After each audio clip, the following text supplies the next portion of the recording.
지난 한 달 계좌 열어보기가 무서웠던 분 많으셨을 겁니다. 7월 한 달 동안 국내 증시는 서킷 브레이커가 여러 번 걸렸고 대표 반도체 종목들은 고점 대비 30% 넘게 빠졌습니다. 그런데 7월 마지막 거래일에는 하루 만에 17% 넘게 올랐어요. 지수 기준으로 역대 최대 상승폭이었습니다. 내려갈 때도 올라갈 때도 그 이유를 제때 설명해주는 사람은 없었습니다. 저도 그 며칠 동안 계속 같은 질문을 반복했어요. 이런 장에서 대체 뭘 붙잡고 버텨야 하나? 이번에 읽은 책은 그 질문에 굉장히 단순하게 답합니다. 가격 말고 그 회사가 돈을 계속 벌 수 있는 구조를 보라고요. 펫도시가 쓴 경제적 해자입니다. 먼저 이 책이 깔고 가는 전제 하나를 말씀드릴게요. 동네에 장사 잘 되는 가게가 하나 생기면 어떻게 되죠? 몇 달 안에 옆 골목에 비슷한 가게가 생깁니다. 손님은 나뉘고 가격은 내려가고 마진은 얇아져요. 주식시장에서도 똑같은 일이 벌어집니다. 어떤 산업이 돈을 잘 벌면 경쟁자가 몰려들고 그 산업의 자본이익률은 결국 평균으로 끌려 내려옵니다. 회사가 자기 돈으로 얼마나 벌었는지를 보는 그 숫자요. 저자는 이걸 평균 획이라고 부릅니다.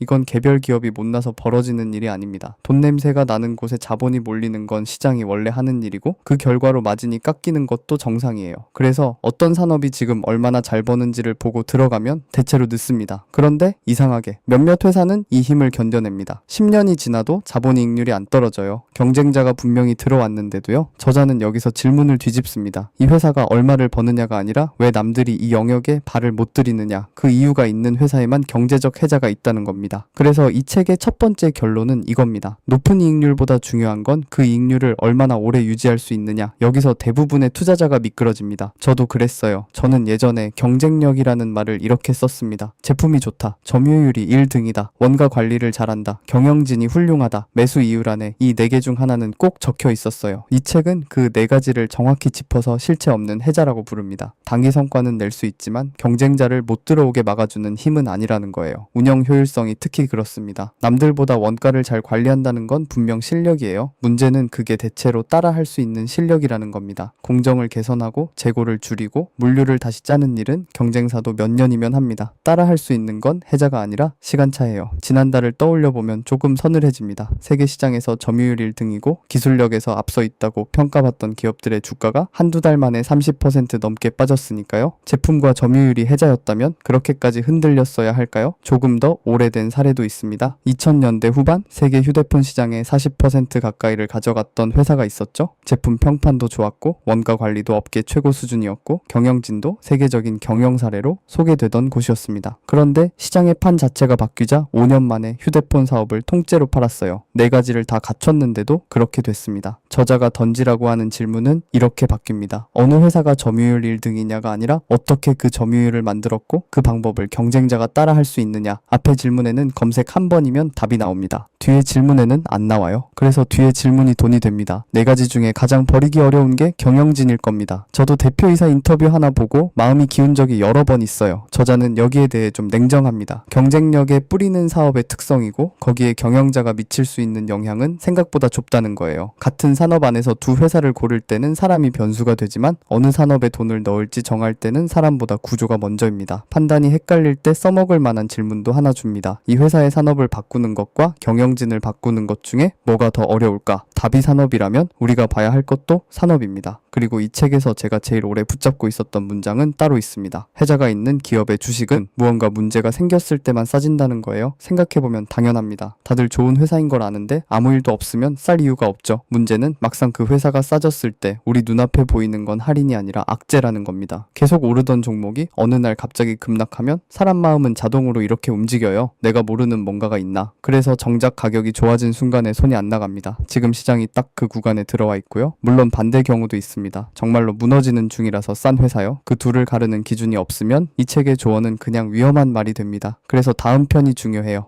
오늘 한 줄로 정리하면 이렇습니다. 경쟁력은 얼마나 잘 버느냐가 아니라 그걸 얼마나 오래 지킬 수 있느냐로 판단한다. 영상 끄시기 전에 하나만 해보시면 좋겠어요. 보유 종목 중에 제일 비중이 큰 걸 하나 고르고 새로운 경쟁자가 이 회사 영역에 못 들어오는 이유를 한 문장으로 적어보세요. 안 써지면 없는 겁니다. 다음 편에서는 저자가 인정하는 진짜 해자 4가지를 하나씩 보겠습니다. 이 영상은 책 문장을 그대로 옮긴 게 아니라 해자라는 개념을 제 매매 기록에 하나씩 대보면서 다시 구성한 겁니다. 저자의 원래 의도와 다를 수 있으니 정확한 맥락은 책에서 확인해주세요. 특정 종목을 샀거나 팔라는 투자 권유가 아니고 리뷰와 비평 목적의 영상입니다. 다음 편에서 만나요.